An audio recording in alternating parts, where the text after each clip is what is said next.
I don't think women can have it all. I just don't think so. We pretend we have it all. We pretend we can have it all. My husband and I married for 34 years, and we have 2 daughters. And every day you have to make a decision on whether you are going to be a wife or a mother. In fact, many times during the day, you have to make those decisions. And you have to co-opt a lot of people to help you. We co-opted our families to help us. We plan our lives meticulously so we can be decent parents. But if you ask our daughters, I'm not sure they will say that I've been a good mom. I'm not sure. And I try all kinds of coping mechanisms. I'll tell you a story that happened when my daughter went to Catholic school, Convent of Sacred Heart. And every Wednesday morning, they have class coffee with mothers.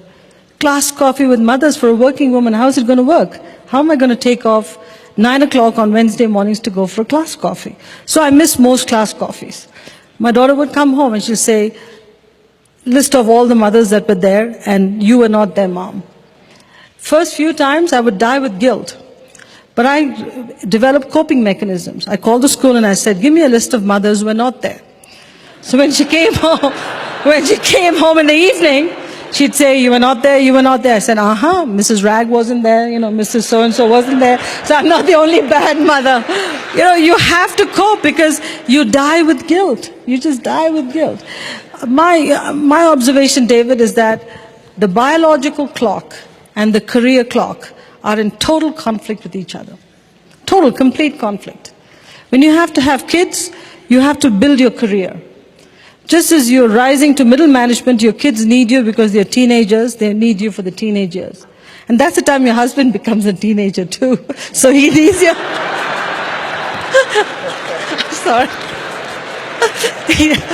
They need you too. So what do? And as you grow even more, your parents need you because they're aging.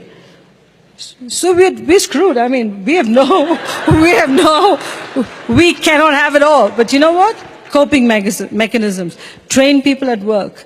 Train your family to be your extended family. When I'm in PepsiCo, I travel a lot, and when my kids were tiny, especially my second one, we had strict rules on playing Nintendo. She'd call the office. She didn't care whether I was in China or Japan or India, wherever. She'd call the office. The receptionist would pick up the phone.